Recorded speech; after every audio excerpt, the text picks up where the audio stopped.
আমাদের দেশের এই ফুটবল সমর্থকদের অবস্থা এমন পর্যায়ে গিয়ে দাঁড়াইছে যে যেটা আসলে অ্যাকসেপ্টেবল না।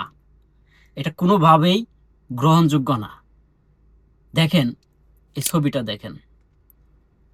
এই ইজিপ্টের গোলে উল্লাস করার কারণে আর্জেন্টিনার সমর্থকদের পিটুনিতে এক ব্রাজিল ভক্তের মৃত্যু। এটা কি কোনোভাবে জাস্টিফাইড করা যায়? কোনোভাবে এটা অ্যাকসেপ্টেবল না। আমি আরো কয়েকটা নিউজ দেখছি যেখানে যে এই ব্রাজিল হারার কারণে কষ্ট সহ্য করতে না পেরে আত্মহত্যা, ব্রাজিল হারার কারণে আর্জেন্টিনার সমর্থকদের ট্রলের কারণে ট্রল সহ্য করতে না পেরে আত্মহত্যা। এইগুলো কোনোভাবেই মেনে নেওয়া যায়? কোনো সুস্থ একটা দেশের মানুষ, সুস্থ মস্তিষ্কের মানুষ এই কাজগুলা করতে পারে? আপনি ভাই দল সাপোর্ট করতেই পারেন, পছন্দের দল থাকতেই পারে, তাই বলে সেইটার জন্য নিজে আত্মহত্যা করতে হবে বা সেইটার কারণে এমনভাবে মানুষকে মানে বুলিং করবেন যে সে আত্মহত্যা করতে বাধ্য হয়? আপনাদের লাভটা কি? আর্জেন্টিনায় জিতুক বা আপনার ব্রাজিলে জিতুক বা ফ্রান্সে জিতুক, মরক্কোয় জিতুক, যেই জিতুক, আপনাদের লাভটা কি তাতে? সামান্য একটু সমর্থনই তো করেন, আর তো কোনো কিছু না, তাই না? সেটার জন্য মানুষকে এমনভাবে ট্রল করতে হবে যে সে যেন সুইসাইড করে। সেটার জন্য কষ্ট এমনই লাগবে আপনার যে আপনার এই সুইসাইড করতে হবে। এটা শুধু আমার মনে হয় কি এই বাঙালি জাতির মধ্যেই সম্ভব। কারণ আমরা তো জোকার জাতি। জোকার ছাড়া আমরা অন্য কোনো কিছু নয়। যেই খেলাগুলা দেখা যাইতেছে স্পষ্টভাবে, মানে পুরা বিশ্বে এখন মানুষ প্রশ্ন তুলতেছে যে খেলাগুলা পাতানো থাকে।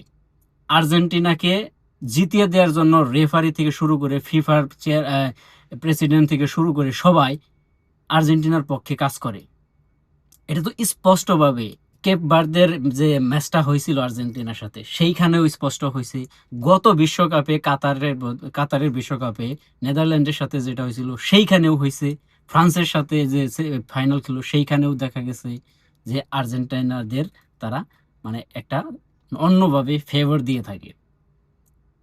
এই বিশ্বকাপে পুরা বিশ্বের মানুষ প্রশ্ন তুলতেছে, এটা কি আপনাদের ভাবা উচিত না যে আর্জেন্টিনার ম্যাচে কেন এতটা কন্ট্রোভার্সি থাকে?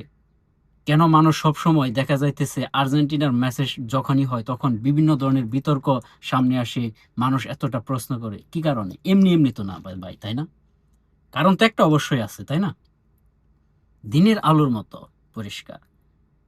সালার সাথে যে জিনিসটা হয়েছে, যে পেনাল্টিটা হওয়ার যে যে ফাউলটা হয়েছিল, পেনাল্টি শট পাইতো, সেটা কি দিল না?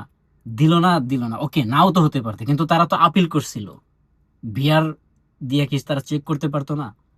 সেই ভিআর এক্স তারা গ্রহণ করেনি, রেফারি সে ভিআরটা দিল না। কেন? এমনি এমনি? এমনি এমনি না।